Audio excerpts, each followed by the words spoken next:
வந்து கொஞ்சம் ஃபர்ஸ்ட் வந்து இந்த மாதிரி சீதாமா கேட்கும்போது ராமர் வந்து ஃபர்ஸ்ட் சொல்றாரு, இல்லம்மா அப்படின்னு சொல்லிட்டு ராமாயணத்தை பார்த்தோன்னா லிட்டரலி ஒரு சாப்டர் ஃபுல்லா சீதே துக்கமதோ வனம் அப்படின்னு சொல்லிட்டு ராமர் வந்து இந்த துக்கங்கள்லாம் இருக்கு அப்படின்னு சொல்லிட்டு அவ்வளவு துக்கங்கள் வர்ணிக்கிறாரு.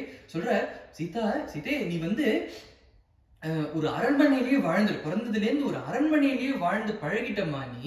அப்படி இருக்கும்போது காட்டுல போய் வசிக்கணும் அப்படிங்கிறது அரண்மனையில it's not, you cannot even compare the difference. ஏன்னா அரண்மனையில இருக்கும்போது எனி நீட் யூ ஹேவ், இப்படி கை தட்டினா அவ்வளவு சகிகள் இருக்கா, தோழிகள் இருக்கா, சர்வன்ஸ் இருக்கா, ரைட்? அவ்வளவு பேரு தேர் வெயிட்டிங் ஆன் அஸ், ரைட்? நமக்கு எது ஒரு வேணும், பசிக்கிறது சாப்பிடணும், போர் அடிக்கிறது துணை வேணும், எதுக்கும் இருந்தாலும், ரைட்?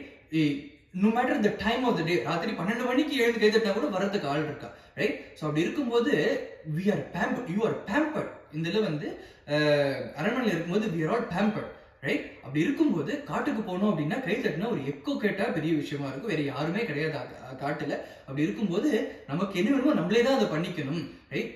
நீ வாழ்க்கையில பிறந்ததுலேருந்து இன்னி வரைக்கும் we have always pampered you. அப்படி இருக்கும்போது நீ காட்டுக்கு வந்தேன்னா உனக்கு ரொம்ப கஷ்டமா இருக்குமா? இங்க என்ன ஒரு பெட்டில் அவ்வளவு ஒரு சாஃப்டான பெட்டில் நீ படுத்துட்டு இருக்க, நிறைய தலகாணில வச்சு படுத்துட்டு இருக்க.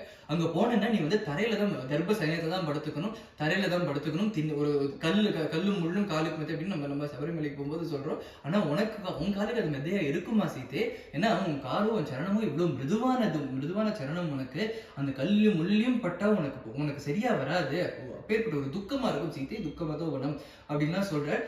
சீதம்மா அதுக்கு பதில் சொல்ற, நீங்க என் கூட இருந்தா இந்த எந்த துக்கமும் எனக்கு துக்கமாவே தெரியாது, சுக்கமா தான் இருக்கும். நான் தரையில படுத்துக்கிறேன், எனக்கு